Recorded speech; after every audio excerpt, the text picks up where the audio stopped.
mialatsiny indrindra ny amin'ny fahatapahana iverina ato amin'ny Priscilla sika izy no ampafatapatatra bebe kokoa ny momba azy ndao ary hoenotsika izy.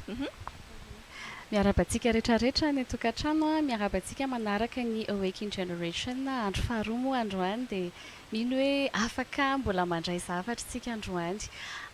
Se présenter moa zany Priscilla ny anarako efa voateny teo dia ankoatran'izay manambady ahako manana ministera maromaro izay anaovako asan'Andriamanitra. Ankoatran'izay koa manana asa fanompoana sy asa fivelomana maromaro zany amin'ny fiainana ao anatin'izay ny fandikanteny ny fanaovana comptabilité ny fanaovana business hafa koa zany izay nomen'Andriamanitra manokana. Izay zany ny asa ataoko amin'izao fotoana izao dia betsaka koa anisan'ny zavatra tiako ny mianatra zavatra, mianatra kapasité vaovao ho anahy zany tsy tena sarotra be ho anahy mianatra zavatra vaovao dia manana vision hoe afaka manova ny firenena na dia tsy voatery ho président de la république ary fa afaka manova ny firenena manangana ny tanora. Izay zany zavatra tena mavesatra ato anatiko ao anatinay mivady moa zany. Faly mahafantatra amin'ny Priscilla mavesabesatra ihany izay CV zay raha izay no ilazana azy nefa mbola tsy ampafiry ny zavatra hozaraina amintsika izay Priscilla tianay ho fantatra hoe nanao ahoana ny parcours-nao, ny lalana ny lalovanao tao anatin'izay resaka fandrarana izay satria izay no lohahevitra hozarainao aminay hoe tanora-mpandraraha dia inavy no lalana nanamarika anao lalana andiavinao tao anatin'izay resaka fandrarana izay. Ie, tena lava be satria za vao roa taona dia efa nianatra dia alohaloha zany 16 ans zany nandala bac dia ohatran'ny hoe ny expérience professionnelle zany nenahy ngezangeza kokoa. Dia raha ohatra ka tantarako manokana comptabilité tena nianarako dia niasa tamina cabinet d'audit koa nandritra ny 7 taona dia tao aorianan'izay lasa niasa tena lasa nandraraha amin'izay nanomboka teo nandika teny nanomboka teo koa nisy zavatra be dia be nosokafan'Andriamanitra tamin'ny resaka asa resaka fidiram-bola dia ny resaka ministera koa zany mazava ho azy ny olona anankiray rehefa tian'Andriamanitra ho disponible kokoa dia sorony amin'ilay hoe maka routine na asa fa omeny disponibilité ianao mba ahafahanao manompo an'Andriamanitra dia anisan'ny isorako an'Andriamanitra amin'izao fotoana izao ny asanay tsy manakana anay manompo an'Andriamanitra fa vao maika ary izay manam-potoana be hanompo an'Andriamanitra. Izay angamba ny azo lazaina vitsivitsy ankoatran'izay manana groupe mihira betsaka zany zavatra ataoko za karazan'olona le tia miasa be koa dia rehefa le asaina makaina dia indraindray tsy mahita tao fa anisan'ny zavatra napetrak'Andriamanitra izay toetra napetrak'Andriamanitra fa ny zavatra indrasany manokana aminay zany. Tena toetra tsara ianarana le hoe tia mianatra tsy mahay makaina. Iny atao rehefa makaina dia ho an'ny Priscilla manokana raha tia hakaina izy dia vao mahay manao zavatra angambany. Tsy voatery. Ok.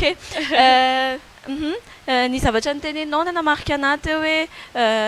roa taona dia efa nianatra dia 11 taona dia efa nanala bac. Be dia be mihitsy ny ankizy ohatran'izany amin'izao fotoana nefa le parcours ny zavatra be dia be niainanao tao anatin'izany. Raha misy fanontaniana kely hoe amin'izao fotoana izao zany be dia be le asa nataonao mandika teny ao anatina resaka hoe mihira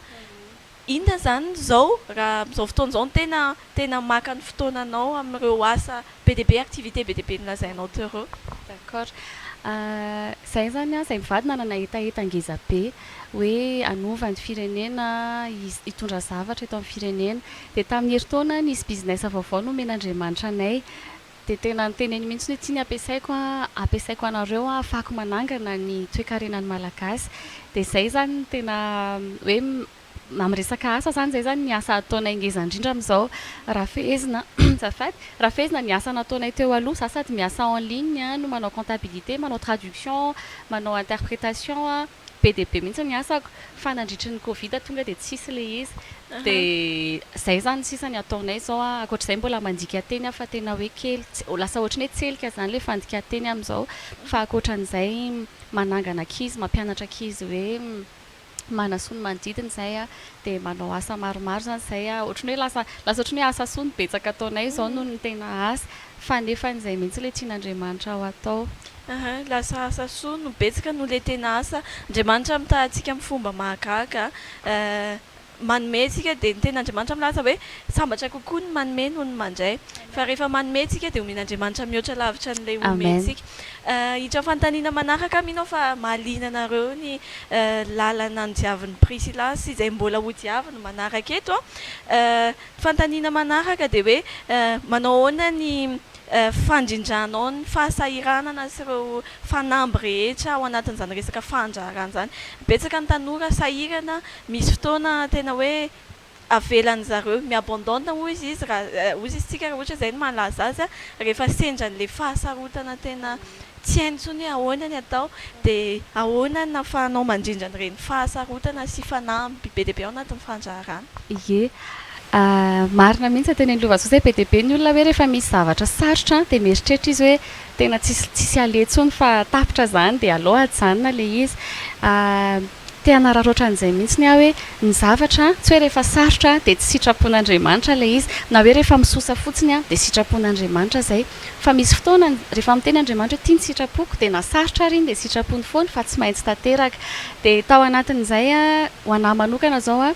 zaly niasa tamina cabinet d'audit dia andriamanitra mihitsy no nitenena hoe miala amin'ny asa koa dia niala ako tena hoe du jour au lendemain zany ako naka décision nankatohan'andriamanitra tao anatin'izay nandritry ny enim-bolana tsy mbola niasa aloha fa fantatro fotsiny hoe izay ny sitrapon'andriamanitra dia tsy kivy atao anatin'le izy na hoe tsy nomenomenona na ohatran'izany fa miandry raha hoe inona ny tian'andriamanitra ao ataoko dia miverina amin'ilay teneny vazoto hoe le zaho le tsy mahay maka ho anahy ny fakanaina tena ianarana mihitsy dia efa taona maromaro tena mianatra mihitsy makainy mianatra tsy manao ninino indraindray tsy alaizy rehefa tsy manao zavatra zao efa mba hoe mahay kokoa fa tsy ohatran'ny taloha dia difficulté misy foana rehefa ohatra tsika omen'andriamanitra zavatra ao atao dia tonga dia efa miomana tsika hoe ninona fahasarotana dia hotoizako dia tsy tokony ho surprise amintsika ny difficulté na ny défi fa raha ohatra ka lasa surprise ho antsika le izy dia lasa eo tsika le kivina eo tsika le mitady hoe ahoana ary ty tsy azoko izany dia ohatran'izay dia tao aorianan'izay ako 6 mois après zany fa tao anatin'le 6 mois io andriamanitra mipréparé anahy 6 mois ny gadona dia namen'andriamanitra asa en ligne ako sady lasa nandika teny zany hoe lasa nanana asa anankiroa dia ireo asa ireo tsy naka ny fotoanako be ohatran'le asako taloha raha nanao auditeur misy fotoana izay miasa alina misy fotoana izay miasa rehefa férié misy fotoana izay miasa rehefa lahady ohatran'izany ny rythme taloha tena hoe miasa foana misy fotoana miaritory any am-piasana tsy mody ohatran'izany dia rehefa nanome ohatrany hoe saison vaovao nomen'andriamanitra le taty ariana zany hoe lasa miasa tena dia misy fotoana ianao miasa ianao indray andro misy fotoana tamin'ny asako vaovao miasa 3 andro mahazo ny karamako le ray volana taloha dia misy saison vaovao zany ampidiran'andriamanitra tsika fa rehefa atokisan'andriamanitra tsika dia sokafany ngezangeza kokoa nanomboka tamin'ny herintaona izay nomen'andriamanitra business vaovao tena hoe tsy ny sitrapoko izy andriamanitra dia nanao an'le izy tamin'ny voalohany le izy sarotra dia nasarotra ary le izy izay tena tsy nidote mihitsy hoe tsy sitrapon'andriamanitra fa izay mihitsy hoe tsy voatery hoe rehefa sarotra ny manomboka anazy dia tsy sitrapon'andriamanitra dia tena niprouven'andriamanitra tao anatin'ny période ny covid hoe hitanareo marina ny teneniko za efa afaka miteny mihitsy andriamanitra hoe za nge tamin'ny 2019 dia efa nafantatra hoe izy covid dia izao ny zavatra nataoko dia mampiseho ny fahalebiazana izy ao anatin'izay dia ohatran'izay le izy tao ny fiainanay tsy hoe mora foana fa nefany ao anatin'le sarotra misy fandresena foana rehefa sitrapon'andriamanitra le izy ohatran'izay ngamba tsy haiko mbola misy tianao alaliana kely ny zavatra mahakasika anah ao anaty le fizarana be dia be teo mahakasika anah daholo fa anisan'ny tena mandona ny foko le hoe tsy voatery hoe rehefa sarotra dia tsy sitrapon'andriamanitra fa iny ary lalana vao mahay hitondrany antsika ho amin'le tsara kokoa dia tena toetra ianarantsika izany hoe manaiky mandeha amin'le sarotra fa mifankatoavantsika an'andriamanitra ny zava-dehibe fantaniana manaraka ny resaka hoe covid tsika teo anisan'ny fantatsika tsara hoe io aretin'io anisan'ny tena nanamarika nyity taona 24 ity ao anatin'izany nefa andriamanitra mampianatra zavatra be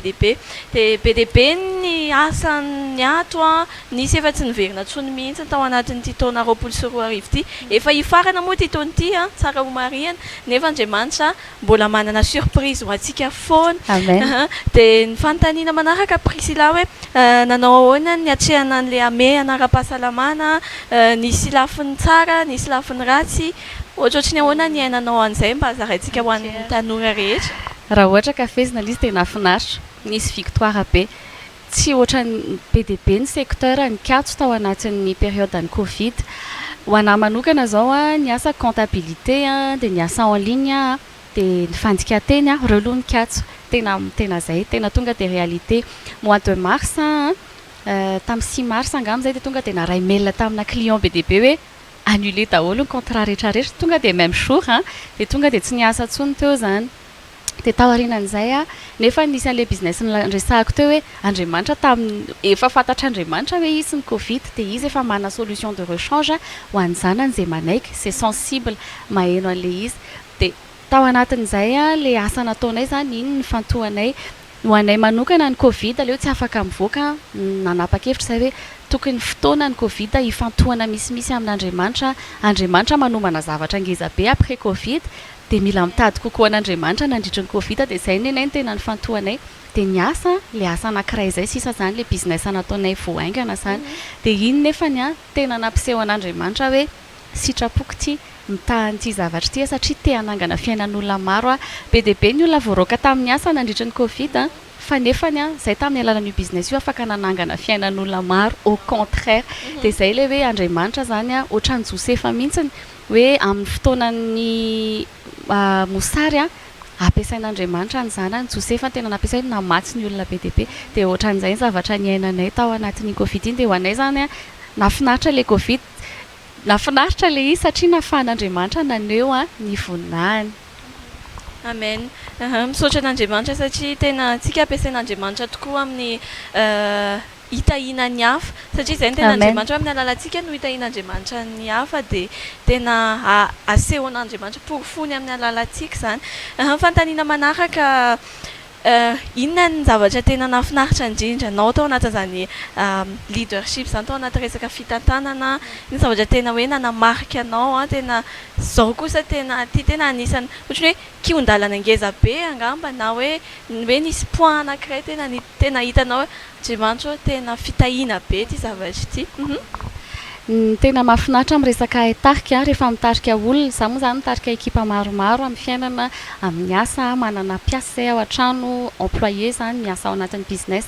manana ekipa ako amin'ny ministera dia manana ekipa koa zay amin'ny business dia anisan'ny zavatra tena tiako ary tena mahafaly ana foana rehefa ampiasain'Andriamanitra manova fiainan'olona dia tsy izay fotsiny fa rehefa za koa mahita hoe mitombo amin'ny caractère manahaka kokoa an'i Kristy dia le olona koa lasa mangetaheta kokoa dia rehefa mahita an'ilay hoe sitrapon'Andriamanitra tonga amin'ny fiainan'ny olona dia izay ny tena accomplissement ngeza indrindra hoe mahafinaritra be dia tsy voavidiny ininona le izy fa tena hoe mahafaly anao le izy hoe lasa ohatran'izao ny fiainan'ilay olona ohatran'ny hoe fiainan'ilay olona efa potika fa afaka nanangana anazy ianao dia izany anisan'ny tena hoe azoko lazaina hoe moment fort tao anatin'ny resaka leadership ao anatin'ny haitarika dia tsy hoe mora foana no mitarika olona misy zavatra sarotra fa rehefa mahita fandresena ianao dia tsisy dika ilay zavatra sarotra izay natrehany tsy hoe tsisy dikany fa hoe ça valut la peine tsy haiko miteny an'izany amin'ny teny gasy fa hoe eny afaka natao zany. Amen. Misaotra ny tompony amin'izany afaka manova fiainan'olona tokoa tsika amin'ny alalan'Andriamanitra dia mino fa te alalan'ity mino fa malina anareo ty fantanianao apetrako ty hoe inona ny fanalahidin'ny Priscilla inona ny tsambaratelo moa zany inona ny tsambaratelo ao anatin'ilay resaka fitarihana fitantanana fandraharana misy olona nalainao tahaka ve inona natonga anao tena hoe mora aminao mampita le izy na dia misy aza le zavatsarotra iainana ao anatin'izay. D'accord. Ny zavatra haiko mitovy amin'ny zavatra hain'olona rehetrarehetra ihany samy mahay tsika fa ny mety hoe ny mahasamihafa ny amin'ny côté pratika fotsiny ho anahy manokana tena izay mihitsy ny hoe lakile anay manana modèle rehefa tsy manana modèle na tsisy vision koa ny olona anankiray dia lasa alefalefa fotsiny ny zavatra rehetrarehetra tsisy tanjona tsisy nininy fa ho anay tena hoe ny fanahafana ny Kristy no tena nanan-danja indrindra tao anatin'izay dia ny tena nanampy be anay indrindrandrindra tao anatin'ny leadership na ny haitarika tamin'ny ekipa indrindrandrindra le mianatra manompo an'zareo dia rehefa manompo anazy ianao le manompo moa zany tsy hoe akohaka aminazy ianao soatran'izany fa tena hoe miserviran'zareo ho an'izay mahasoan'zareo izy ny ten'Andriamanitra hoe aoka sika samy ametraka ny hafa ambonin'ny tenany dia mitady ny aterehany hafa noho ny tenany dia manao pratika an'izany zay tsy hoe izay mahay an'izany indrindra fa mianatra foana isan'andro isan'andro fa antsika tenena hoe zay anisan'ny lakile le manahaka an' Jesosy a dia mianatra isan'andro koa tsy zahako zao a amin'izao mety misy olona be dia be ao anatin'ny ekipako mahitana ohatrany hoe efa ohatran'izao Priscilla efa ohatran'izao Priscilla fa zahako tena tsy mipretendre mihitsy na oviana hoe efa mahay zavatra rehetrarehetra dia tsy mianatra intsony fa au contraire hoe inona ny zavatra mbola tokony ianarako, inona ny zavatra tokony amboariko amin'ny fomba fitariako olona sy ohatran'izany dia le mianatra zany a sy le mety ampianarina zay anisan'ny hitako hoe nanampy be tao anatin'ilay izy. Mianatra sy manaiko ampianarina tena zany tokoa fa nalahidy a tsy mirehare hoe za efa mahay an'izao dia tsy hianatra intsony a fa tsika mianatra foana ao amin'ny Kristy. Mamaraparana ny resadresaka tsika Priscilla misy fanontaniana anankiray farany angamba hoe inona ny torohevitra azonao omena an'ireo tanora mpanjara, ireo tanora izay hiroso ao anatin'izany a na ihany koa hoe misy hafatra manokana ve tianao ampitaina ho an'izy ireo a fotoana izao izaranao an'izay ho fampaherezana ny tsirairay avy. Ie tiako be zay fanontaniana zay satria tena manana message ho an'ny tanora malagasy fotoanan'Andriamanitra zao a fa atsika mitondra fiovana ho an'ny firenena raha henonareo tsara ny zavatra nyteneko tany am-boalohany atsika tsy voatery filohan'ny repoblika filoham-pirenena vao afaka mitondra fanovana na hoe président ny fokontany fa eo amin'izay sehatra misy atsika dia afaka mitondra fanovantsika ao anatin'ny ten'Andriamanitra misy miteny hoe nantsona ho amina asa tsara tsika zay efa nomanina atsika hatrany amin'ny voalohany hatrany mbola tsy nisy zao tontolo zao dia efa manana an'izay tsika dia ao anatintsika tsirairay avy a misy zavatra napetraka Andriamanitra ianao izay mijery io a ianao rery manana anazy dia ilain'izao tontolo zao iny ilainay le zavatra ny anatinao ohatran'ny empreinte-na tanana tena mahagaga be nanaovan'Andriamanitra atsika fa ny lavitondro a samy manana ny azy nefa tsika efa 4 miliara dia olona tokana afaka mametraka empreinte unique zany tsika rehetrarehetra dia raha vao tsy manao an'izay ianao misy empreinte tsy voapetraka eto amin'izao tontolo izao zay anankiray dia ny faharoa matetika tsika malagasy ohatrany hoe mianatra mba hiasa amina société tena tsara izay azo atao ary ilainy zany rehefa maka expérience fa tsika tena tsara raha manana vision hoe zahanana ny entreprise manokana anangana zavatra dia mazotoa manofinofy mazotoa manoratra ny vision atsika dia zavatra anankiray tena important anatin'izay a matetika ny malagasy rehefa manao projet dia ohatrany hoe limité foana ohatrany hoe manao business plan izy fa rehefa tonga ny resaka arabola dia mikatso dia resaka arabola foana no mahatonga atsika tsy manao zavatra misy missionnaire hoe alefan'Andriamanitra any ivelany dia resaka tsy fananam-bola tsy andehanana dia rehefa manao projet nareo a dia adinoy miloha resaka vola fa any amin'ny farany mihitsy nareo vao mieritrretra an'iny dia aza atao sakana ilay izy fa alefasy foana nofinofina dia aza menatra manomboka kely ho anay manokana zao le business vaovao nataonay mivady a tsy namenatra anay nanomboka kely na ny fanenjehana koa ary tena tsy namenatra anay fa nino zay hoe ho apoakan'Andriamanitra ny voninahiny izay efa nataony moa zany le izy fa aza menatra manomboka zavatra kely fa rehefa matoky tsika amin'ny kely a dia manapaka ny ngeza zay ny tenin'Andriamanitra manapaka ny zavatra lehibe dia testena zany ny fidelité atsika amin'ny zavatra rehetrarehetra Andriamanitra ohatr'izay ny fomba fiasan'Andriamanitra hoe amena kely aloha ianao dia rehefa atokisana ianao amin'iny dia ampitomboana indray le fahatokisana rehefa avy eo dia ohatran'izay dia tsy voatery hoe rehefa manomboka kely dia tsy sitrapon'Andriamanitra tsy hoe tonga dia mipoaka be le izy tsika rehetrarehetra eto ara nanomboka taminao embryon kely dia mitombo tsikelikely dia izay vao ohatra tsika ohatr'izao dia ny zavatra rehetrarehetra manomboka kely daholo fa mitombo tsikelikely tondrahana le izy a karakaraina kolokoloina entina mbavaka isan'andro a dia mahita ny voninahitr'Andriamanitra tsika izay angamba no hoe fizarana fohy fanentanana ho an'ny jeune hoe ny empreinte anao misy zavatra napetrak'Andriamanitra ao anatinao dia mila an'izay izahay mila an'izay zao tontolo zao ianao rery ny afaka manao an'le izy fa tena hoe ao amin'Andriamanitra ihany ao anatin'ny sitrapon'Andriamanitra ihany le izy no tena déployer ho tena mivoaka ny potentiel anao zato isan-jato. Amen. Tena feno za eto tena mangritsina mihitsy ny vatako mihaino an'ilay fampaherezana rehetrarehetra tena ilaina tokoa hoe mila manomboka kely mila masaha manonofitsika dia hoentiny ao anatrihan'Andriamanitra no mitondra an'izay isaorantsika Priscilla nitondra an'izay fizaran'izay mankasitraka indrindra mihitsy zay efa amin'ny eo ekinina amin'ny taona ho avy dia mbola ho iverina eto indray Priscilla mety hoe hifankahita amin'izay koa tsika fa tsy ho à distance itsony angambany dia amin'izay tsika mifampizara mifamihana mifampiarahaba tena hoe araka ny tenen'ny baiboly hoe oroka masina tahaka nataon'ireo mpianatry ny tompo tao amin'ny baiboly dia tena miandry an'izay amintsika tsirairay avy izay zao tsika iroso ao anatin'ny fiderana indray miaraka amin'ny All for Christ avy amin'ny université ISPM dia ndao arahantsika indray zay